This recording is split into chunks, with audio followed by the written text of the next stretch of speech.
mensajes telefónicos entre los actuantes en esta red en elemento secundario de la Yo lo vengo siguiendo al tema, básicamente por lo que incluso vos has aportado información a la causa. A mí me queda, esto es opinión nomás de seguir casos judiciales, me queda la sensación que esto se lo veían venir hace 3 meses o 2 meses el juez y el fiscal, básicamente el fiscal, por lo que dejaron de lado las escuchas. Las escuchas, si están o no están, lo mismo, pues lo primero que hicieron fue allanar a los proveedores, seguir la ruta de la plata de los proveedores, ver los precios de los medicamentos, cómo ingresaban los medicamentos y los proveedores del proveedor contratado, que son estos los Cobaliker. Hicieron toda esa ruta, vamos a ver el resultado que tiene, pero la escucha no la mencionan. No la mencionan, ya lo veían venir a esto. Te sumo más. Los Cobaliker queriendo escaparse al momento del allanamiento, eso también es un elemento que la no es una escucha eso. Y que el juez va a ponderar y que no tiene nada que ver con la escucha. ¿Por qué se escapaban? ¿Por qué dejaron las banditas elásticas tiradas en el piso con una caja de seguridad abierta y con guita que se había caído y que claramente uno de ellos se escapó con un montón de plata y eran dólares? ¿Por qué además hubo un testigo que se llama Fernando Cerimedo que declaró bajo juramento que el propio Españolo le contó que existía tal sistema de recaudación de coimas? Es decir, que contó más o menos la escucha. Vos en el expediente tenés que separar prueba documental, prueba testimonial. Prueba documental sobra. Además, todo lo que allanaron en la propia Andis, en el laboratorio, en la droguería, y testimonial. O sea, es un expediente que está cargado de prueba testimonial y documental. Vamos a escuchar a Alessandro, que es el nuevo abogado mediático, ustedes saben, un abogado muy mediático, que se hizo famoso con un programa en América, La Corte, claro. Que era una payasada. Él es así, mediático, quiso incursionar en política, perdió en todo lo que encaró, los juicios lo pierde casi todo, o es un gran arreglador. Lo que pasa es que me dicen que no todo lo que arregla le llega entero al cliente. Bueno. Es un tipo que encuentra las cosas antes que se pierda. Tiene una capacidad muy grande. Gran organizador de fiestas clandestinas durante la cuarentena. Gran organizador de fiestas clandestinas durante la cuarentena. Bueno, pero quiero que lo escuchen porque habla de esto, habla de lo trata de mentiroso. Igual los abogados son raros porque hay abogados que la mayoría dicen una cosa públicamente y después por atriqui te llaman. Hablan distinto, quiero decir, para afuera son unos capos y después se cagan en la pata, después llaman amigos, llaman a gente alrededor y todo, pero quiero que lo escuchen hablando sobre la causa del corrupto, repito, el corrupto Españolo. Yo quiero poner mucho la cara porque no puede ser que él pueda salir tranquilamente a la calle, no puedes, cuando digo esto no estoy diciendo de agredirlo nada, cuando lo veas y le che, vos sos españolo, devolvé la que te robaste. O hacerle así cuando lo veas, 3% todo el tiempo. Pero hablaba, no, ese no es, boludo. Es parecido, ese es otro pelado. Pero lo van a putear al pobre, ya lo puteamos mucho en el 2018. Lo puteamos mucho en el 2018, pobre, ya ni me acuerdo el nombre. ¿San Paoli? Por Dios, pobre San Paoli. Vamos a ver qué decía Alessandro. A ver, que están editados se dio cuenta Mauro Federico y un sobrino de Españolo que tiene 7 años. Está bien, se dieron cuenta mucho que están editados y que son falsos. Pero una cosa es que sean editados y otra cosa es que sean falsos, me parece, para tratar de entenderlos. Coincidir en que si vos los editás intencionadamente se convierte en una conversación falsa. Eso que Mauro Federico brinda y suministra a la justicia es falso.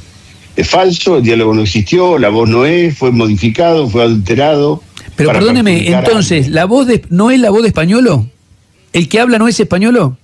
Sí, entendemos que no, porque ese diálogo no existió. ¿Por qué renunció Españolo a su cargo si esto era falso? Él renunció, pero el fiscal Picardi utiliza como argumento que fue despedido. Y que fue echado. Y él no fue echado. No, él renunció, por eso le pregunto, ¿por qué renunció? ¿Por qué renunciaría alguien si lo que se difunde es falso? Porque estaba en una situación de gran tensión mediática y no obtenía la suficiente fuerza como para soportar el proceso judicial en que está embarcado manteniendo un cargo. Creyó que no estaba en condiciones de desempeñar fielmente un cargo cuando era sometido a una presión mediática fuertísima, legítima, ¿no? Y una causa judicial. Por eso puso a disposición la justicia. No se entiende nada, No. Alessandro, no se entiende nada de verdad. Sí, pero no. Sí, pero no, es la voz de él, pero no es la voz de él. Déjame dale. aclarar algo. Yo a lo único que accedí de la causa es a mi declaración, que Obvio. me llevé una copia, como todos los que declaran, como testigo en este caso, aportando el material documental que teníamos y los audios. Cuando nosotros llevamos esos audios, declaramos justamente ninguna suposición, Alessandro. Nosotros declaramos, los audios nos llegaron en este estado, Claro. editados. Y claramente la edición responde a un motivo absolutamente comprensible para quien nos hizo llegar ese material, que es evitar que las voces que conversaban con españoles se dieran. ¿Saben por a qué se conocer. evitan las voces? ¿Saben por qué de Alessandro se evitan las voces? Y vos lo sabés. Tenés cara de pelotudo, pero no sos pelotudo. ¿Por qué de ustedes? Porque los interlocutores son de ustedes, no son kirchneristas, no son peronistas, no son del PRO, no son zurdos. Son de ustedes. Son fascistas como ustedes, son libertarios como ustedes, son delincuentes como ustedes. Lo que pasa es que se estaban mexicaneando, muchachos. Porque además de corruptos, son chorros, pero chorros de autopista, chorros de afanarse la nafta, chorros de chupar la nafta y afanarte 2 litros de nafta. Desde de Alessandro, que se incorporó ahora, y de eso a Españolo, a Karina Milei, a los Craneviter, a esos Chanta, a Luis Jiménez, a todo. Entonces el problema que van a tener, y D'Alessandro lo sabe, por eso digo, D'Alessandro que tiene cara de boludo, pero no es boludo, él tira esto para afuera, pero después por atrás está armando todos los lazos posibles, porque entonces le viene encima. Porque ahora te lo voy a contar, esta semana viene novedades, muchachos. Esta semana viene novedades. Ahora, lo que te digo es que los interlocutores, y te voy a decir algo, no van a hacer cosas que esta semana aparezcan los audios completos. No me mires a mí, que No yo te estoy bastante mirando a vos, quilombo estoy mirando a la siempre lontananza. quilombo, vos, siempre quilombo. Está mirando ahí porque se levanta secreto de sumario. Yo lo por que eso. digo es, no vaya a hacer cosas que aparezcan los audios completito. ¿Puedo hacer una pregunta? Porque quiero decir algo, hay gente enojada. No vaya a ser que liberen los audios completos y que aparezcan más cosas. Tal vez hubiese sido mejor haber dejado las cosas como estaban, haber entregado el culo de Españolo, porque me gustaría de Alessandro, ¿qué sobrino de Españolo sabe de esto? ¿Qué sobrino de Españolo? ¿Por qué hablas de sobrino? Sabemos que le gustan los sobrinos, pero escúchame. Ojo que no salgan los audios completos. Se va a poner bueno esto, ¿eh? Y esto pasa porque aparecen estos giles a boconear Claro. y hay gente que del otro lado se enoja. Que ellos, quiero decir que es de ustedes, los que buchonean, son los suyos. Los kirchneristas están todos hace 15 días tratando de Entender. ver qué Lamiéndose carajo las pasó. heridas. Aparte, Lamiéndose las heridas. Claro. ¿A Puede quién se ser- creen que Españolo le iba a contar en Obvio. confianza todo lo que A Máximo pasaba? A un Kirchner. kirchnerista. Sí, se sentó. Fue a lo de Claro, Cristina. Claro, Justo fue a San lo de- José 1111 y le Solo a San contó. José. Corte. Solo una chicos. pregunta. ¿Son audios o hay video? Decir No. la verdad, Mauro. ¿eh? No. A mí no es Mauro, a mí me llegó por otro lado. A mí me hablan de videos. Video. A mí. Si después hay. Perdón, de video, no. De Ah, audio, de de audio. audio. Es que tengo tanta ganas Yo de para que meter sea todo. misterio, No, a mí me hablaron nada más que de esos audios que efectivamente los entregaron parcializados para defender la Protegerse ellos. identidad, Claro. defender la identidad de los que El grabaron. interlocutor, claro. obvio. Por ahí alguno de los que grabó se enojó y dijo, toma. Alguien tiene todos los audios. No, sí, alguien tiene la torta entera de las 3 conversaciones, porque repito, son 3 conversaciones 3. para variar. Claro, 3. Una por cada %. Son 3 conversaciones de las cuales fueron obtenidos estos recortes, estas ediciones, que por cierto, y repito, nosotros hicimos un chequeo, la justicia hará el propio o no, lo ignoro, para corroborar que fuese compatible la voz de esos audios con la voz de Españolo. Nos dio en un porcentaje muy elevado. Ustedes me dirán, pero la inteligencia artificial, todo es factible. El problema no es ese. El problema es que cuando el fiscal, tomando como válido el disparador que tenía o que representaban esos audios, se metió a investigar y en 48 horas metió 16 allanamientos, más lo que después metió con posterioridad, encontró un montón de cosas. Si el fiscal hubiese llegado a la casa de los Kovalic y estos tipos estaban tomando un mate en la puerta y dijo, ¿qué tal? Pase, doctor, ¿qué viene a buscar? No, mira, revise. No, los encontró rajándose. Rajando con guita. Con una bolsa llena de dólares, guardado con papelito, con una gomita y un papelito que decía 1, 2, 3. O sea, después fue a la empresa de los Kovalik. ¿Y sabe lo que se encontró? Che, venga, ustedes quieren saber si hay una irregularidad. Venga. No, un ejército de contadores bloqueándole a los empleados la posibilidad de que le den la información a la justicia. Se tuvieron que llevar los CPU. Es decir, hubo una resistencia a la investigación por el propio Españolo. Tenía una máquina de contar guita y en paralelo también se estaba rajando. ¿Quién no tiene una máquina de contar plata? La venden en el supermercado. La venden en el La pones en la mesita de luz. Es lindo, es un lindo adorno para la No, casa. pero quería contar esto porque yo lo entiendo, Alessandro, más allá de cualquier chicana y cosa, está tratando de hacer un juego judicial y mediático para afrontar las consecuencias que va a tener. Esto va a tener consecuencias, muchachos. Y va a haber novedades. Está comprobado la corrupción que involucró a la agencia de discapacidad. Está comprobado. Yo te voy a contar lo que puedo, porque el resto forma parte seguramente de la actividad que el fiscal va a desarrollar, pero una fuente me contó cuál va a ser la hipótesis criminal que el fiscal Picardi va a llevar adelante cuando finalmente constituya y diga el delito que se cometió es este o estos, que le quede claro, Españolo, en ningún caso zafa él, porque en el más leve de los casos él cometió un delito que es incumplimiento de los deberes de funcionario público. Como mínimo eso. Que era, si sabes esto, vas Exacto. a denunciar. Lo tenés que denunciar, no podés contárselo a 50 personas y no traerlo a la justicia porque sos el responsable del Andis.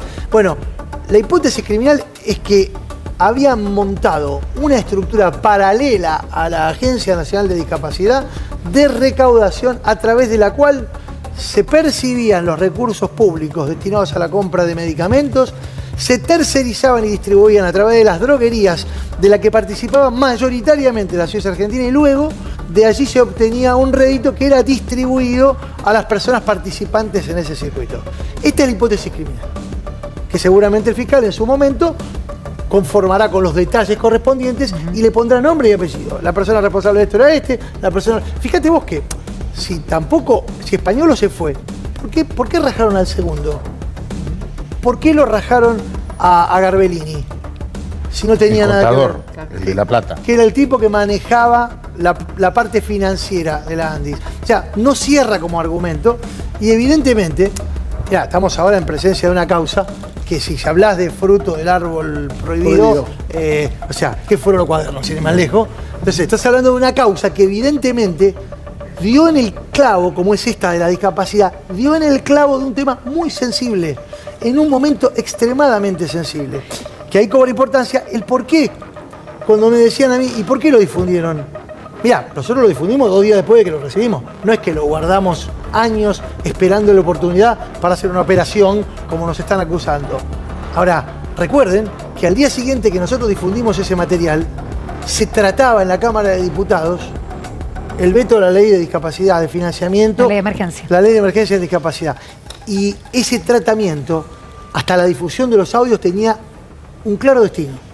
Los audios permitieron cambiar y torcer el rumbo de varios votos de esos diputados, varios de los cuales nos lo contaron a nosotros. Claro, porque no forma parte del objeto procesal, pero lo que se estaba viviendo en ese momento era un desguace del sistema de discapacidad que permanece hasta el día de hoy porque la ley de emergencia no se cumple y porque el aumento que dieron por nomenclador es paupérrimo y recién a partir de marzo del año que viene hay una pérdida de poder adquisitivo de los prestadores del 70%, hicieron el cálculo, es decir, no cumplen todavía con la ley de emergencia en discapacidad y eso fue lo que más generó daño, además, en el sector y en el colectivo de discapacidad, que estaban viendo cómo niños, niñas, personas con discapacidad adulta se quedaban sin sus terapias por el ajuste sistemático del gobierno en el sector, cómo quitaban las pensiones por responsabilidad de este hombre que está acá arriba, que inventó las auditorías falopa para, con esa excusa, recortar las pensiones por discapacidad como le pidió el Fondo Monetario Internacional, como le pidió Toto Caputo. Entonces, mientras pasaba eso, todo el colectivo de discapacidad se enteraba que se la choreaban toda y que se robaban miles de dólares y que iban hacia arriba, según palabras del propio Españolo, y que el 3% iban para Karina. Entonces, más allá de que no forme parte el desguace del sistema de discapacidad y el ajuste en discapacidad, el objeto procesal de la causa, fue lo que generó ese movimiento social y político, ese contexto, y que además generó más dolor todavía en la familia de personas con discapacidad que estaban viendo que sus niños y sus niñas se quedaban sin terapias. Vamos a seguir con este tema, obviamente, repito, guarda, yo estaría atento y vigilante. a los audios completos. Hay gente con una gana de desparramarlo, está desesperada. Yo ya sé que los entregaron. Yo no los tengo, quiero decir, por la duda, yo no los tengo. No nos allanen. No lo tenemos. Sabemos que sí. Estamos tratando de averiguar quién. Muy Porque donde lo podamos tener, lo vamos a tener, y donde lo tengamos, lo vamos a poner al aire. Como debe ser.